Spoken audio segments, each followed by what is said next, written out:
Baik, saya di sini menjelaskan tentang definisi ISPA. ISPA adalah saluran pernapasan atas atau bawah yang dapat menimbulkan berbagai penyakit, yaitu dari penyakit tanpa gejala atau infeksi ringan, sampai penyakit yang parah dan mematikan.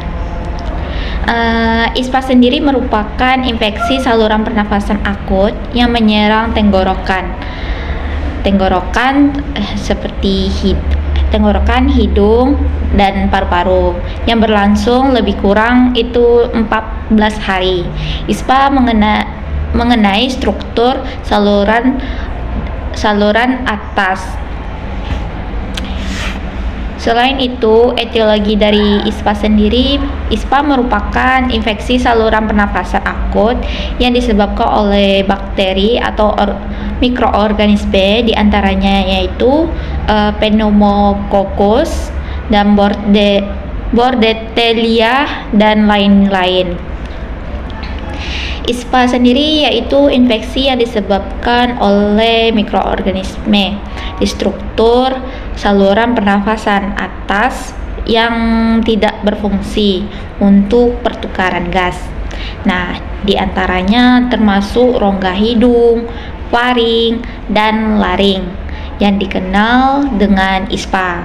Salah satu contohnya seperti pilek, faringitis atau radang tenggorokan, influenza tanpa komplikasi. Nah, pencegahan yang bisa kita lakukan dari ISPA ini antara lain sering mencuci tangan dengan air yang bersih, menghindari kebiasaan merokok, minimalisir sentuhan tangan ke wajah.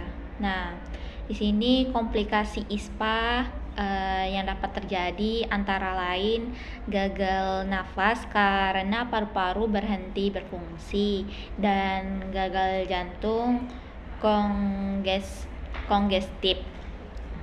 Nah, baik, manifestasi dari penyakit infeksi saluran pernafasan akut ini bisa dilihat diantaranya seperti demam, batuk, nyeri kepala, nyeri tenggorokan atau susah menelan, hidung tersumbat, nyeri kepala ringan, dan nyeri otot. Nah, di sini penata laksanaannya kita lihat dari ISPA, yaitu infeksi saluran pernafasan dapat berupa seperti kompres air hangat, perbanyak minum air putih, irigasi nasal, dan terapi medikamentosa. Nah, di sini terapi non farmakologisnya dari penyebab ISPA sendiri, infeksi saluran pernafasan akut umumnya adalah virus, sehingga terapi biasanya hanya bersifat suportif saja. Nah, di sini pemeriksaan penunjang bisa dilakukan seperti pemeriksaan radiologi, yaitu fototoraks adalah untuk mengetahui penyebab dan mendiagnosa secara tepat.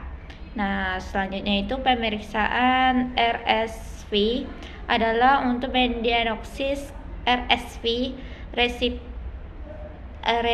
respiratory syncytial virus.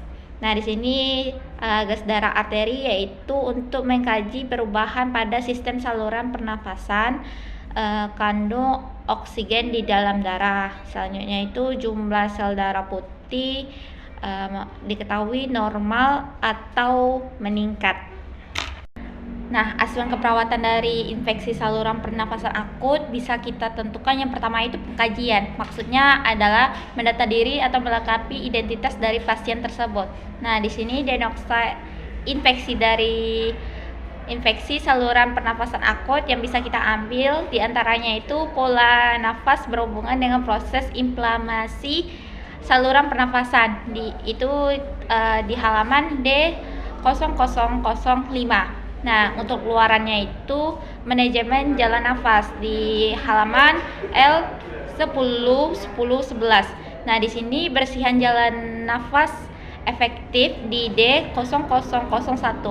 Nah, untuk diagnosa selanjutnya itu nyeri akut di D0077. Nah, untuk keluarannya yaitu manajemen nyeri